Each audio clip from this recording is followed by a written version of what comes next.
उपवास चिकित्सा क्या है, इसकी व्याख्या कीजिए। उपवास क्या है? इस शब्द का सीधा सा अर्थ है लंघन करना। हम जो कुछ भी खा पी रहे हैं उस पर रोक लगा देना तथा मात्र जल का ही सेवन करना है। अंग्रेजी का फास्टिंग शब्द फास्टेन से बना है, जिसका अर्थ है निश्चित या दृढ़। अर्थात उपवास वह क्रिया है जो नियंत्रित अवस्था में हम निश्चय के साथ करते हैं। प्राकृतिक चिकित्सा के अंतर्गत उपवास चिकित्सा का स्थान सर्वोच्च व महत्वपूर्ण है। महात्मा गांधी भी उपवास के जोरदार समर्थक थे। विश्व भर में अयोग्य आहार के खान-पान के कारण हजारों बीमारियां पनप रही हैं। आधुनिक युग का मनुष्य भौतिक सुखों के चक्कर में पड़कर पुराने प्राकृतिक आहार विहार को भूलता जा रहा है, जिसके कारण उसका शरीर रोगों के जाल में फंस रहा है। हमारे शरीर में दो क्रियाएं सतत चलती रहती हैं, प्रथम पोषण व द्वितीय निष्कासन। जब हम उपवास करते हैं तब शरीर में पोषण का कार्य बंद हो जाता है और निष्कासन की क्रिया तेज हो जाती है, जिससे शरीर में स्थित विजातीय द्रव्य अर्थात रोगों की जड़ बाहर निकलना शुरू हो जाते हैं। उपवास चिकित्सा एक वैज्ञानिक पद्धति है। इसका उदाहरण हम देख सकते हैं। हमारे पूर्वज ऋषि मुनि तपस्या के दौरान हवा पानी का सेवन करते थे और दीर्घजीवी बनते थे। उपवास एक विधायक शक्ति है, जिसे आधुनिक जीवन में नियमित रूप से विश्वास के साथ अपनाकर स्वस्थ रहा जा सकता है। ऐसे असाध्य रोग जिनका किसी भी पद्धति से उपचार नहीं हो पाता, वे रोग उपवास चिकित्सा से बहुत जल्दी ठीक होते देखे गए हैं। प्राकृतिक चिकित्सा का प्रथम उपचार ही उपवास है। नोबेल पुरस्कार विजेता प्रसिद्ध बायोकेमिस्ट स्वीडन निवासी डॉक्टर अग्नार का कथन है कि मैंने 100 दिनों से अधिक समय तक का उपवास करते मनुष्य को देखा है, अतः हमें भय नहीं करना चाहिए कि उपवास से हम भूख से मर जाएंगे।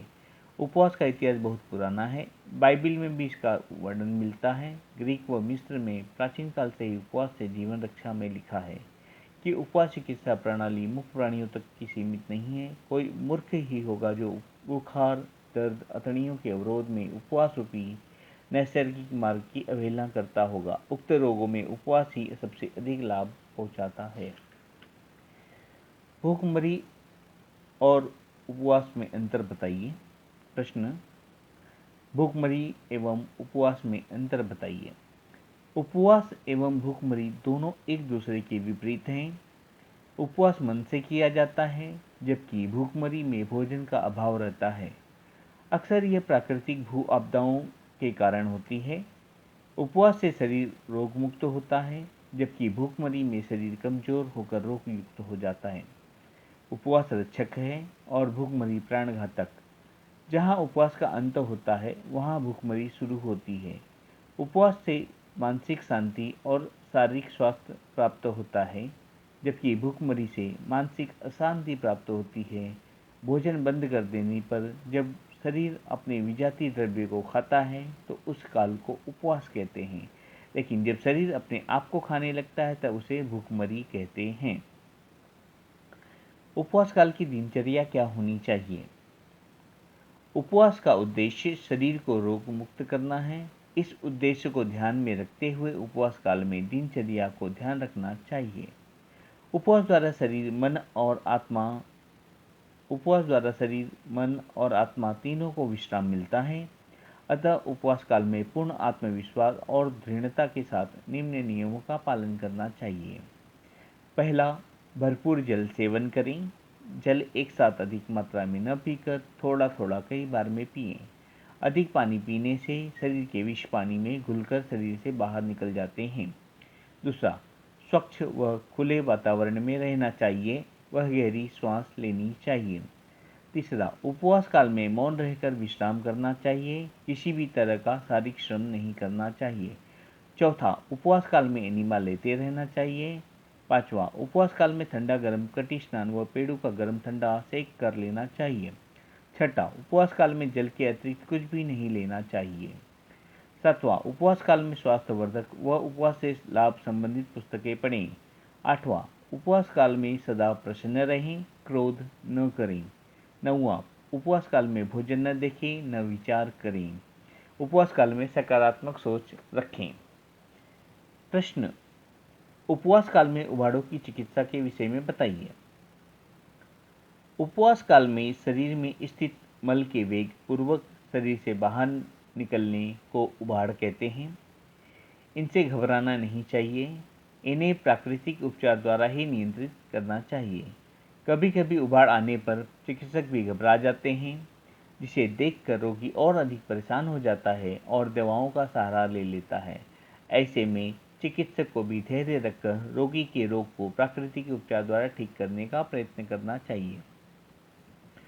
पहला, उपवास काल में जब उबाड़ पेट दर्द के रूप में बाहर निकलता है, तब रोगी को गुनगुने पानी का एनिमा देकर इसके बाद 10 मिनट का गर्म कटी स्नान करा देना चाहिए।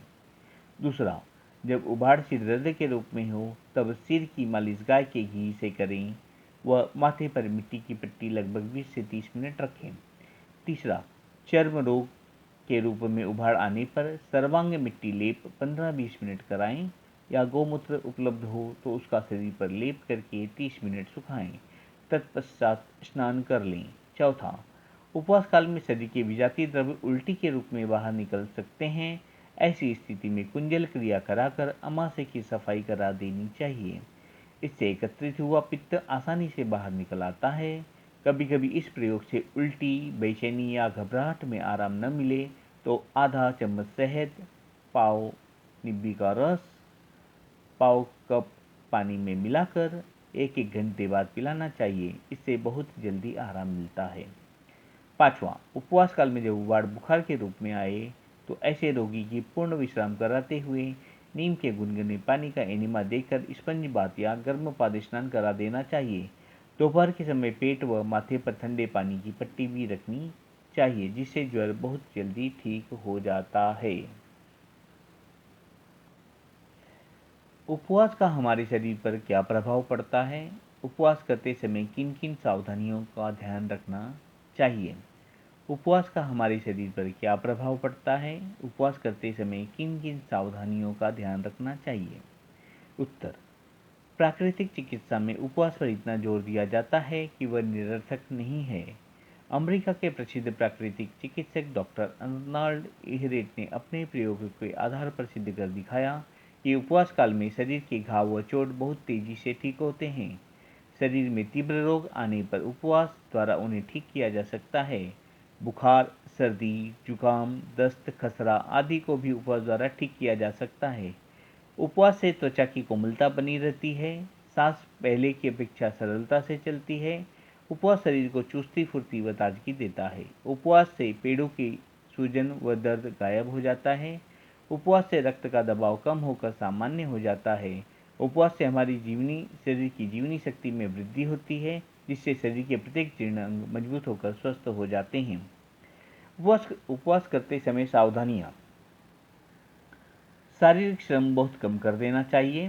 शरीर में पानी की कमी नहीं होनी चाहिए। उपवास काल में क्रोध, चिंता, तनाव से दूर रहना चाहिए। मौन रहकर जीवन शक्ति को बढ़ाने में लगना चाहिए। उपवास काल में भूल से भी किसी ठोस आहार का सेवन नहीं करना चाहिए। उपवास समाप्त करते समय धीरे धीरे पूर्ण आहार पर आना चाहिए। जितने दिन का उपवास आपने किया है उतने ही दिन बाद पूर्ण आहार लेना चाहिए। प्रश्न, उपवास कितने प्रकार का होता है? उपवास तथा विश्राम में क्या संबंध है? उपवास के विभिन्न प्रकार होते हैं। रोगी की उम्र व रोग की अवस्था देखकर भिन्न भिन्न प्रकार के उपवास कराए जाते हैं। उपवास के प्रकार। पूर्ण उपवास।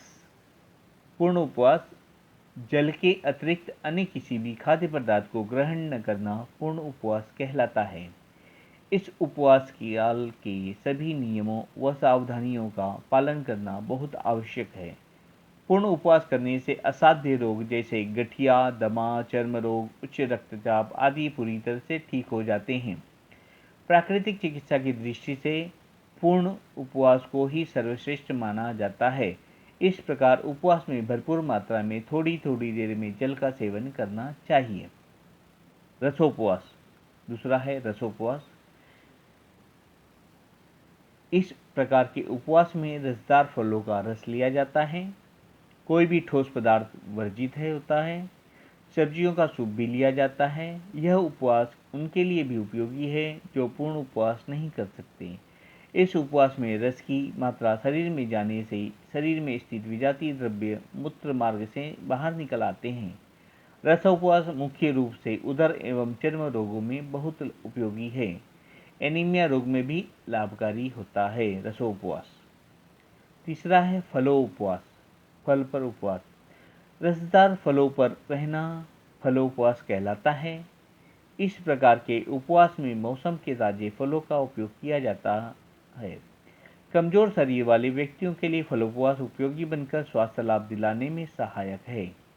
फलोपवास में पपीता, संतरा, मौसम्बी, खरबूज, अंगूर आदि का प्रयोग किया जा सकता है। पपीता कब्ज में, संतरा मौसम्बी यकृत संबंधी रोगों में, खरबूजा आमाशय के अल्सर में तथा अंगूर चर्म रोगों में अधिक अनुरूप हैं। चौथा है सायंकालीन उपवास। इस उपवास में सायंकाल का भोजन बंद कर दें। इसमें एक समय ही भोजन करना होता है और वह भोजन पचने में हल्का होना चाहिए। पुराने एवं जटिल रोग से पीड़ित रोगियों के लिए बहुत ही लाभदायक है। दुग्धोपवास, पांचवा है दुग्धोपवास। दूध पर उपवास करना, इसे दूध कल्प भी कहा जाता है। इस उपवास को दूध कल्प के नाम से भी जाना जाता है। इस उपवास को दूध को दिन भर 4 से 6 बार पीना होता है।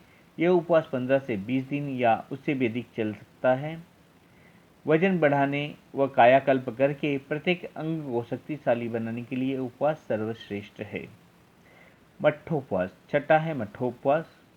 इससे मट्ठा कल्प के नाम से भी जानते हैं। इस उपवास में दिन में 4 से 6 बार मट्ठे का सेवन करना होता है। यह उदर रोग से पीड़ित व्यक्ति के लिए व विशेष रूप से अमीबाइसिस रोग में रामबाण का कार्य करता है। मट्ठोपवास व दुग्धोपवास पूरा होने के कुल 40 दिन का समय लगता है। रोग जीर्ण हो तो समय अधिक भी लग सकता है। सातवां है साप्ताहिक उपवास। भारतवर्ष के प्रत्येक धर्म में कोई न कोई उपवास प्रत्येक सप्ताह होता है। सप्ताह का कोई भी एक दिन चुनकर पूर्ण उपवास करना साप्ताहिक उपवास कहलाता है। इस उपवास से शरीर में विजातीय द्रव्य एकत्रित नहीं हो पाते और शरीर की चयापचय क्रिया ठीक रहती है। लघु उपवास, 1 से 4 दिन तक चलने वाला उपवास लघु उपवास कहलाता है। इसे आंशिक उपवास भी कहते हैं। दीर्घ उपवास, 7 दिन से रोग ठीक न होने तक चलने वाला उपवास दीर्घ उपवास कहलाता है। इसमें चिकित्सक की दिशा निर्देश बहुत ही आवश्यक है। उपवास तथा विश्राम में संबंध। उपवास केवल शारीरिक स्वास्थ्य के लिए ही नहीं बल्कि मानसिक शांति एवं आध्यात्मिक स्वास्थ्य के लिए भी आवश्यक है। मानसिक शांति व आनंद उपवास काल में पूर्ण विश्राम करने से प्राप्त होता है। साधु संतों के अनुभवों के अनुसार उपवास काल में शरीर की समस्त वृत्तियां स्थिर हो जाती हैं, जिससे मन को अपूर्व शांति मिलती है और शरीर की एकत्रित ऊर्जा पूरे मनोवेग से शरीर के विजातीय द्रव्य को बाहर निकालने में लग जाती है। अतः उपवास काल में विश्राम करना बहुत ही आवश्यक है।